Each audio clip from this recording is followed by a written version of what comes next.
Hi everyone. Today in this video I'll show you how to locking your profile on Facebook. First, open your Facebook app. Now top right corner click three lines. Then go setting and privacy. Click on setting. Now there go to audience and visibility. Tap on profile locking. Click on lock your profile.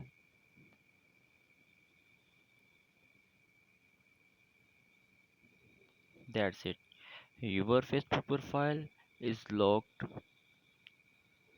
No one who is not your friend can see your photo and post on Facebook profile. That's it. If this video helpful for you, hit like, subscribe and share for more simple tech tips.